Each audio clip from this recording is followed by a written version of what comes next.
ધોરાજી પાલિકાના પ્રમુખ પદે પાયલ ધોળકિયાની નિમણૂક કરાઈ છે। સંગીતાબેન બારોટે નિયુક્તિના 13 જ દિવસમાં રાજીનામું આપી દીધું હતું। પૂર્વ પ્રમુખ સંગીતા બારોટનો દારૂની બોટલ સાથેનો વિડીયો વાયરલ થયો હતો। સંગીતા બારોટના રાજીનામા બાદ પ્રમુખની જગ્યા ખાલી પડી હતી।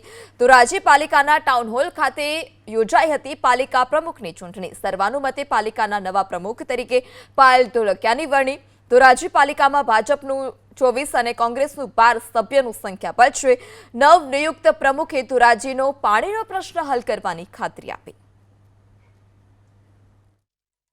वडाप्रधान श्री नरेन्द्र मोदी साहेब, अपना मुख्यमंत्री श्री भूपेन्द्र पटेल साहेब, अपना सांसद सभ्य श्री डॉक्टर मनसुखभाई માંડવિયા साहेब, अपना धारासभ्य श्री महेन्द्रभाई पाडलिया साहेब, હું બધાનો ખૂબ ખૂબ આભાર માનું છું અને ખાસ કરીને ભારતીય જનતા પાર્ટીનો આભાર માનું છું કે એમને મને પ્રમુખ તરીકેની જવાબદારી આપી। સૌનો સાથ, સૌનો વિકાસ, સૌના પ્રયાસ થકી આવનારા દિવસોમાં ધોરાજી શહેર માટે કામો કરીશું। સર્વસંમતિથી એક જ અવાજે પાયલબેન ધોળકિયાના પ્રમુખ પાયલબેન ધોળકિયાની નવા પ્રમુખ તરીકે વરણી થઈ છે અને આ તકે ભારતીય જનતા પાર્ટીના ધોરાજી શહેર, ધોરાજીના બધા જ નગરસેવકો અને આખા વિસ્તારના તમામ કાર્યકર્તાઓ વતી હું પાયલબેનને ખૂબ ખૂબ અભિનંદન અને શુભેચ્છા પાઠવું છું અને હું આશા રાખું છું કે પાયલબેનના નેતૃત્વમાં તમામ 24 ભારતીય જનતા પાર્ટીના નગરસેવકો એક સાથે ટીમથી કામ કરશે।